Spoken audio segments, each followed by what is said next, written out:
WhatsApp guys, this is me Lovejeet Arora. स्वागत है आप सभी का आज की इस क्लास के अंदर। तो आज हम कहानी जानने वाले हैं रिटर्न की।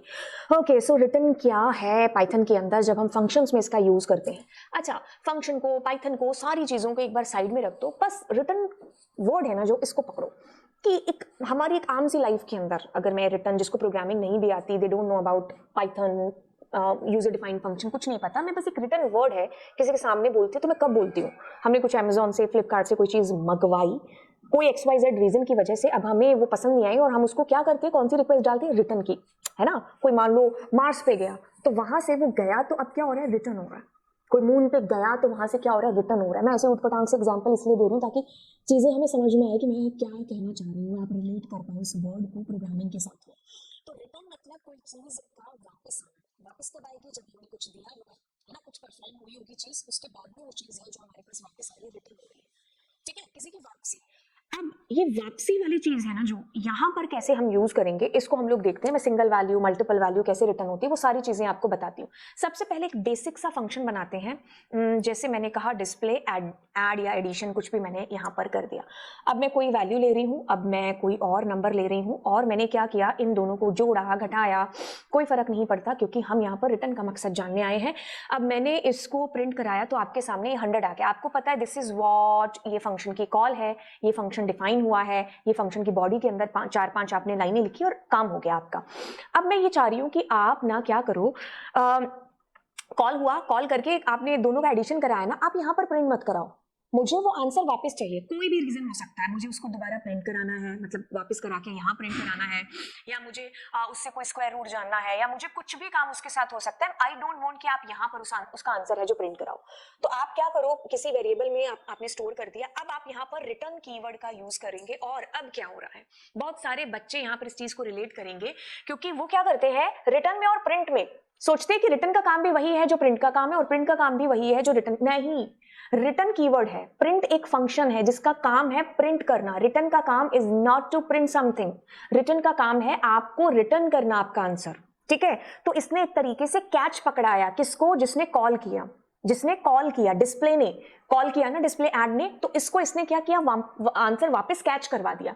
अब ये रिसीव कैसे करेगा, कोई भी रिसीव करने के लिए हमें वैल्यू यहां पर ऐसे डालनी होती है। मैं कुछ भी, जैसे मैंने t इज इक्वल टू डाला, इसने कैच किया, अब रिसीव इस t के थ्रू होगा, क्योंकि एक आम तौर पर अगर हम वेरिएबल डिक्लेयर करते हैं तो मैं t इज इक्वल टू 90 ऐसे लिखूंगी, है ना। तो अब मैं क्या कहने की कोशिश कर रही हूँ, बातों को ध्यान से सुनिए। बातें यहाँ पर कुछ इस तरीके से आती हैं कि क्या हुआ, हमने यहाँ से फंक्शन कॉल किया, ये फंक्शन कॉल हुआ, चाहे 50 और फंक्शन हो कोई फर्क नहीं पड़ता, हमने जिसको कॉल किया है वो काम करेगा। दोनों में वैल्यू असाइन होती है, जुड़ करके आंसर आपका रिटर्न होता है किसको, इसको। अब ये आंसर रिटर्न होकर के इस टी में स्टोर हो गया। अब इस टी को आप प्रिंट कराओ, आप मल्टीप्लाई कराओ, आप दुनिया की कोई भी चीज कराओ, क्या फर्क पड़ता है, आपके पास आपका आंसर वापस आ चुका है। आर यू गेटिंग गाइस, क्या चीज है।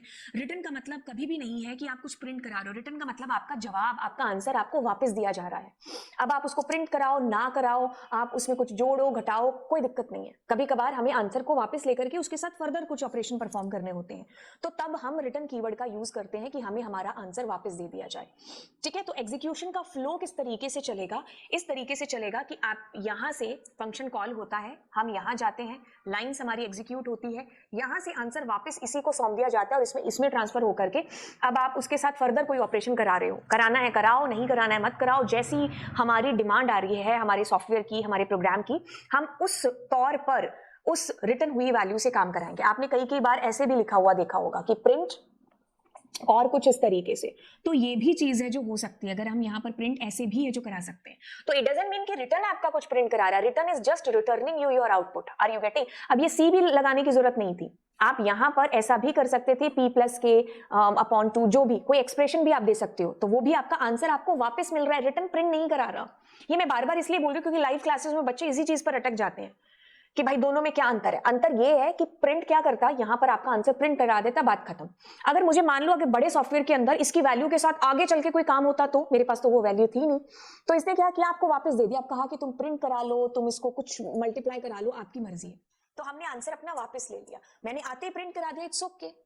ओके, सो ये हमारी एक रिटर्न की बात हुई। अब रिटर्न में हम एक वैल्यू भी भेज सकते हैं, जैसे मैंने एक वैल्यू भेजी, अभी आपको बताया, अब मैं दो वैल्यूज भी भेज सकती हूँ। बाय द वे ये जो मल्टीपल वैल्यूज मैं भेज रही हूँ ना, तो ये आपका एक ट्यूपल ही है, तो ये ट्यूपल की फॉर्म में आपके पास मल्टीपल वैल्यूज है जो आ रही है। बाय द वे अगर मैं p इज इक्वल टू 4,6,7 और मैं यहाँ पर प्रिंट टाइप क्या लिखूं, p लिखूं, तो आपको पता है ना कि ये एक ट्यूपल है। बेशक आपने इसका ये जो पैरेंथेसिस है वो नहीं भी लगाए तो भी, है ना। तो इसमें भी यही चीज हो रही है, अगर आप मल्टीपल वैल्यूज ऐसे कॉमा से सेपरेट करके भेजोगे तो वो एक ट्यूपल के तौर पर यहाँ पर रिसीव है जो होंगे।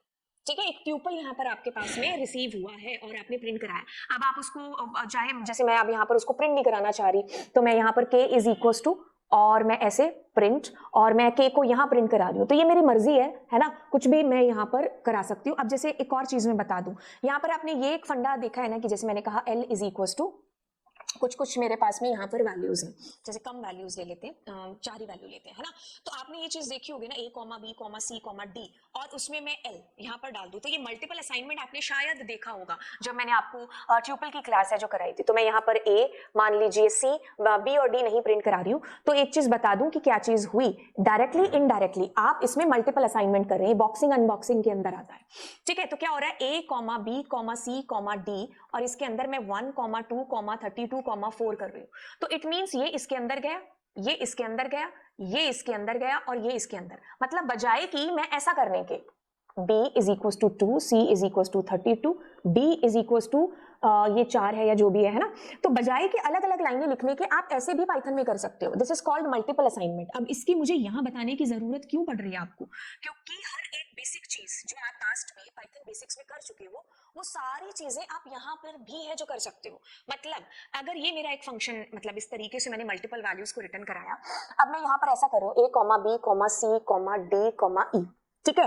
अब मतलब मेरा ये ट्यूपल यहाँ पर आया और इस एक एक वैल्यू इसके अंदर आएगी। जैसे मैं अगर a को प्रिंट कराऊंगी तो 5 प्रिंट हो जाएगा आपके पास में, ठीक है। तो मतलब डायरेक्टली इनडायरेक्टली जो वैल्यू यहाँ पर रिसीव हो रही है वो ये है, मतलब ये पूरा का पूरा ट्यूपल बन करके आपके पास में यहाँ आ रहा है। तो अभी जो मैंने चीज समझाई थी उसमें क्या था, उसमें यही तो चीज थी कि आपका जो 5 है वो इसमें जा रहा है, आपका ये जो वैल्यू वो इसमें, ये जो वैल्यू है वो इसमें, ये जो वैल्यू है वो इसमें, इस तरीके से आपकी चीजें आगे फर्दर काम कर रही हैं। ठीक है, तो basics of Python is everywhere. ठीक है, चलिए अब ये चीज आपको समझ में आ गई कि आप रिटर्न से एक वैल्यू भी रिटर्न करा सकते हो, एक से ज्यादा भी। कई बार क्या होता है कि जैसे मान लीजिए मैं यहाँ पर कुछ नहीं रिटर्न करा रही, ठीक है, मैंने कुछ रिटर्न कराया ही नहीं। अब मैं मान लो एक ही वैल्यू लेती हूँ a, इसको डिलीट करते हैं, कुछ रिटर्न कराना भूल गई या नहीं कराया, लेकिन फिर भी मैंने यहाँ रिसीवर लगा रखा है। ये बड़ा ही इंपॉर्टेंट केस है क्योंकि यहाँ पर आपको नन प्रिंट होता है। ये बिल्कुल वही बात है जब बच्चे मुझसे ये पूछते हैं कि मैम प्रिंट और मैं यहाँ पर 9 ऐसा करूँ तो क्या आएगा।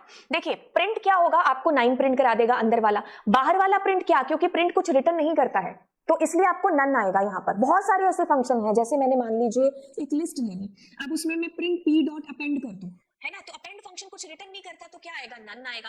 तो नन आपको उस वक्त आता है जब कोई भी फंक्शन आपको कुछ रिटर्न नहीं करता है, फिर भी आप एक्सपेक्टेड उसमें रिसीवर लगा दो या उसको प्रिंट में डाल दो तो नन आएगा। ये एक केस हो गया। एक केस आपको ये बताना है कि रिटर्न ना आपके प्रोग्राम की लास्ट स्टेटमेंट है। जैसे मैंने यहाँ पर कर दिया रिटर्न 9, तो आपको पता है कि रिटर्न 9 हो जाएगा, लेकिन मान लो मैं यहाँ पर कर दूं print I am after return, ठीक है।